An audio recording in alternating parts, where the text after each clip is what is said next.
এটা একদম ঠান্ডা হয়নি, ভিতরটা গরম আছে। তা আপনাদেরকে ভেঙে দেখাচ্ছি ভিতরটা কেমন হয়েছে। এটা ঠান্ডা হলে আরো একটু শক্ত হবে, আর ঠেকুয়া তো এরকমই একটু শক্ত শক্ত লাগে। নমস্কার বন্ধুরা, ক্রিয়েটিভ ফ্যামিলিতে আপনাদের সবাইকে স্বাগত জানিয়ে চলে এসেছি আবারও একটি নতুন রেসিপি নিয়ে। বন্ধুরা, আজকে আমি ঠেকুয়া বানাবো। ঠেকুয়া বানানোর জন্য এখানে আমি পরিমাণ মতো গুড় নিয়েছি। এটা ওজনে 150 গ্রাম গুড় আছে। যে ঢেলা গুড়টা হয় সেই গুড়টা আমি নিয়েছি। এখানে আমি কুসুম গরম জল নিয়েছি, একদম কুসুম গরম জল নিয়েছি। এই বাটি মাপ করেই আমি বানাবো, তো এই বাটির হাফ বাটি আমি জল নিয়েছি। গুড়টা গলার জন্য আমি এই জলটা দিয়ে দিলাম, যাতে গুড়টা একটু তাড়াতাড়ি গলে যায়। এটা নর্মাল জল দিয়েও গলানো যাবে। এবার এটা গুড়টা গলতে থাকুক, তারপর অন্য কাজটা করে নিই। বন্ধুরা, আমি গমের আটা দিয়ে ঠেকুয়া বানাবো। গমের আটা দিয়ে ঠেকুয়াটা বানালে ঠেকুয়াটা খেতেও খুব সুন্দর লাগে। আর এখানে আমি 1 বাটি নিলাম, মোট আমি 2 বাটি নেবো। আর এই গমের আটাটা যে মোটা দানা একটা গমের আটা হয় না, সেইটা, এই আটাটাকে আমি চালিনি। চাললে মিহিদানা হয়ে যেত, সেই জন্য আমি না চেলেই আজকের এই ঠেকুয়াটা বানাচ্ছি।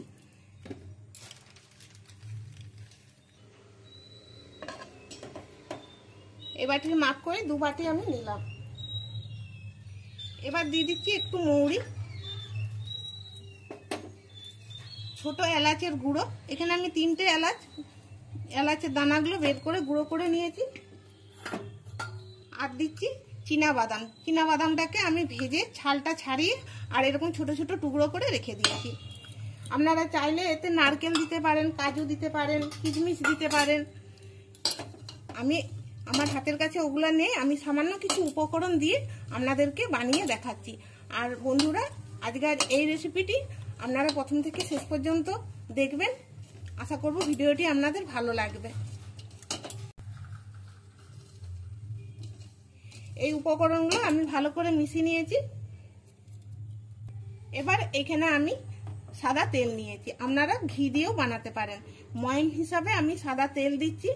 এখানে আমি যে বাটির মাপ করে আটাটা নিলাম, সেই বাটিরই 3 ভাগের 1 ভাগ তেল নিয়েছি। একটু একটু করে দিয়ে আমি ভালো করে মেখে নিচ্ছি। ঠেকুয়াটা কিন্তু মাখার কায়দাতেই ঠেকুয়াটা খুব সুন্দর হয়। একবারে সব তেলটা দেওয়া যাবে না, একটু একটু করে দিয়ে দিয়ে আর ময়মটা দিতে হবে। কারণ বেশি তেল যদি পড়ে যায় তাহলে খুব খাস্তা হয়ে যাবে। খুব খাস্তা হলে ঠেকুয়াটা খেতে ভালো লাগবে না। আর কম যদি তেল দেওয়া যায় তাহলে শক্ত থেকে যাবে ভিতরটা, সেটাও খেতে ভালো লাগবে না। এরকম করে এভাবে মেখে নিতে হবে। এই দেখুন বন্ধুরা, এটা খুব সুন্দর করে মেখে নিয়েছি। আর এইটা যত ভালো করে মাখা যাবে ততই কিন্তু ঠেকুয়াটা ভালো হবে। আগেও আমি বললাম, আবারও বললাম। আর এখানে যে তেলটা নিয়েছিলাম সেই তেলটা সবটাই এখানে লেগে গেছে। এবার আমি যে গুড়টা গলতে দিয়েছি সেটা দেখাচ্ছি।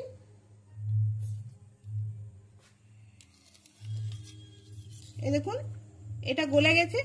এবার আমি একটু একটু করে দিয়ে আর এটা মাখতে থাকবো, অল্প অল্প করে দিয়ে এইভাবে। আর এটা একদম হালকা হাতে মাখতে হবে, এইরকম ভাবে মাখতে হবে। এটা ঠেসে মাখা চলবে না। যেরকম রুটির আটা মাখি সেরকম মাখা চলবে না, এর মাখাটা একটু অন্যরকম।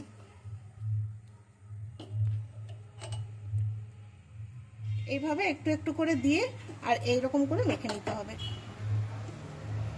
বন্ধুরা, বানানো খুব একটা কঠিন না, শুধু যদি মাপগুলো ঠিকঠাক পড়ে তাহলে এটা বানানো খুবই সোজা। যে কেউ একবার দেখলেই এটা বানিয়ে নিতে পারবেন।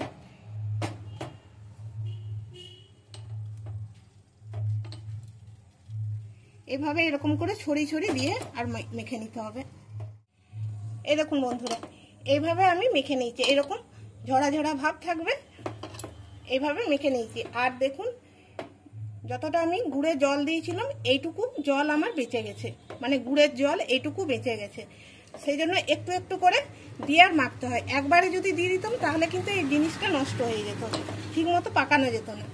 এবার আমি এইভাবে মেখে নিয়ে এইভাবে দেখতে হবে এরকম গোল করে নাড়ুর মতো পাকানো যাচ্ছে কিনা। সুন্দর পাকানো যাচ্ছে, তার মানে এটা একদম পারফেক্ট মাখা হয়েছে। আর বন্ধুরা, যে পরিমাণ আমি গুড় দিয়েছি আপনারা গুড়টা কম বেশি করে নেবেন, কারণ অনেকে মিষ্টি কম বেশি খায়, তো সেই জন্য কম বেশি করবেন। আর এরকম আমি সাইজটা করছি, আপনারা পছন্দ মতো করে এরকম সাইজটা করবেন।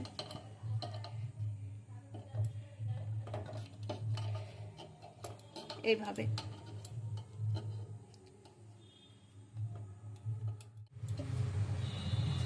এরকম বন্ধুরা গোল বলের মতো আগে আমি পাকিয়ে নিলাম। এবার আমি ডিজাইনটা বানাবো, তার আগে আমি হাতটা ধুয়ে নিই। বন্ধুরা, এবারে আমি ডিজাইনটা তৈরি করে নিচ্ছি। আর আজকের ডিজাইনটা আমি ছাঁচ ছাড়াই ডিজাইনটা তৈরি করব। আপনাদের হাতের কাছে ছাঁচ থাকলে ছাঁচ দিয়ে করবেন। এভাবে আমি হাতে করে চাপ দিয়ে দিলাম, আর দেখুন ধারগুলো ফেটে গেছে। ধারগুলো ফাটা মানেই ডোটা ভালোভাবে তৈরি হয়েছে। আমি এখানে একটা চামচ নিয়েছি, এই চামচ দিয়ে আমি বানিয়ে নিচ্ছি। একটা শেপ দিয়ে দিচ্ছি এইভাবে, নিজের পছন্দ মতো করে যেভাবে হোক শেপ একটা দিয়ে দিতে হবে। তবে এইটা শেপটা দেওয়ার সময়তে খেয়াল রাখতে হবে যেন না এইদিকে কাটাটা চলে আসে, এদিকে যেন না আসে, ঠিক আছে? আরো একটা আমি ডিজাইন করছি।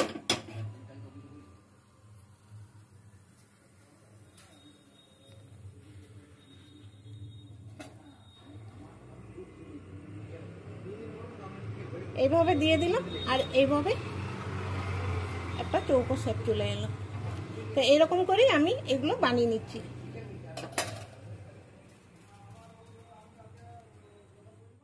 এরকম বন্ধুরা সবগুলো আমি এইভাবে ডিজাইন করে নিয়েছি। আর এদিকে দেখুন আমি গ্যাসে তেল গরম হতে বসিয়ে দিয়েছি, সাদা তেলে ভাজবো। আপনারা চাইলে ঘি দিয়েও ওইটা ভাজতে পারেন, তবে গ্যাসের আঁচটা আমি ফুল করে রেখে আর তেলটা খুব ভালো করে গরম করে নিয়েছি। এবার আমি গ্যাসটা একদম অফ করে দিলাম, কারণ এত গরম তেলে এগুলো ছাড়া যাবে না। যেহেতু আমি গুড় দিয়ে বানাচ্ছি, সঙ্গে সঙ্গে দেওয়ার মাত্র এটা পুড়ে যেতে পারে, সেই জন্য তেলটাকে হালকা ঠান্ডা করে নিতে হবে। এবার একটা একটা করে আমি এতে ছেড়ে দিচ্ছি। আর তেলটা দেখুন কতটা ঠান্ডা আছে, দেখেই বোঝা যাচ্ছে। এরকম হালকা গরম তেলে এগুলোকে ছাড়তে হবে, তা না হলে কিন্তু এগুলো ভেঙে যাওয়ারও ভয় থাকবে আর পুড়ে যাওয়ারও ভয় থাকবে।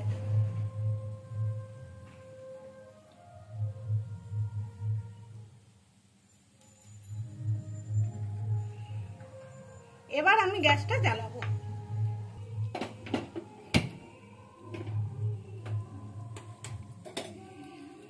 গ্যাসের আঁচটা আমি মিডিয়ামে করে রাখবো, একদম এখন কমাবো না। একটু কালারটা চেঞ্জ হয়ে গেলে গ্যাসের আঁচটা একদম আমি কমিয়ে দেবো। আর এই ঠেকুয়াটা ভাজতে হবে একদম কম আছে, তবে এই ঠেকুয়াটা সুন্দর ভাজা যাবে।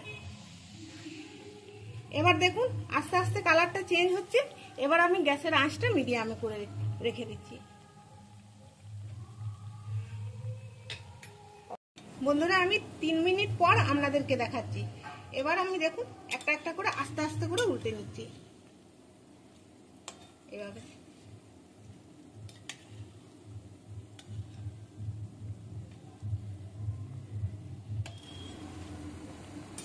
সবগুলো আমি উল্টে নিলাম। এইভাবে কম আছে আরো আমি বেশ কিছুক্ষণ এইভাবেই আমি হতে দেবো, তারপর আবার উল্টাবো। এরকম ভাবে বেশ কয়েকবার উল্টে পাল্টে ভেজে নিতে হবে, তবে একদম ভিতর পর্যন্ত ভাজা হবে আর জিনিসটা খেতেও ভালো লাগবে, দেখতেও ভালো লাগবে। এই দেখুন বন্ধুরা, এগুলো ভাজা হয়ে গেছে। উল্টে পাল্টে আমি সব দিকটাই ভেজে নিয়েছি। আর এইটাকে যখনই দেখবেন যে খুব একটা লাল হয়ে যাচ্ছে, তখনই কিন্তু গ্যাসটা অফ করে দিবেন। যেরকম বুঝবেন সেরকম অনুযায়ী গ্যাসের আঁচটা রাখবেন। এবার আমি এগুলোকে তুলে নেবো। আমি এখন যেমন গ্যাসের আঁচটা একদম অফ করে দিয়েছি, এরকম ঝুড়ির মধ্যে নিয়ে নিচ্ছি, তাতে তেলটা ভালো করে ঝরে যাবে।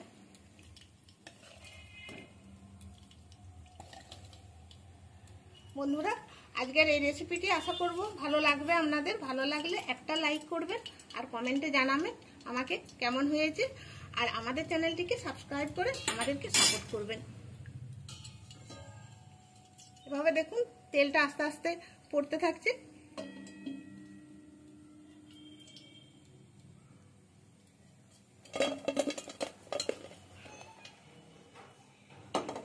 এবার এখানে যে বাদামগুলো পড়েছে এগুলো আমি সরিয়ে নিচ্ছি।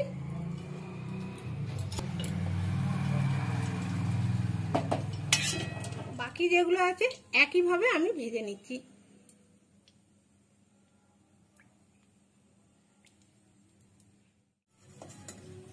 বন্ধুরা, সব ঠেকুয়াগুলো আমার ভাজা হয়ে গেল। আর দেখতে দেখুন কতটা সুন্দর লাগছে। এবার এটাকে আমি ঠান্ডা করার পর আপনাদেরকে দেখাচ্ছি। এখন তো খুব গরম আছে। এলাম বন্ধুরা কিছুক্ষণ পর, এটা একদম ঠান্ডা হয়নি, ভিতরটা গরম আছে। তা আপনাদেরকে ভেঙে দেখাচ্ছি ভিতরটা কেমন হয়েছে। এটা ঠান্ডা হলে আরো একটু শক্ত হবে, আর ঠেকুয়া তো এরকমই একটু শক্ত শক্ত লাগে। তো বন্ধুরা একবার এইভাবে আপনারাও বাড়িতে বানিয়ে দেখুন, খেতে খুব সুন্দর লাগবে। তাহলে বন্ধুরা ভিডিওটি এখানেই শেষ করছি, দেখা হবে পরের ভিডিওতে। সবাই ভালো থাকবেন, সুস্থ থাকবেন, ধন্যবাদ।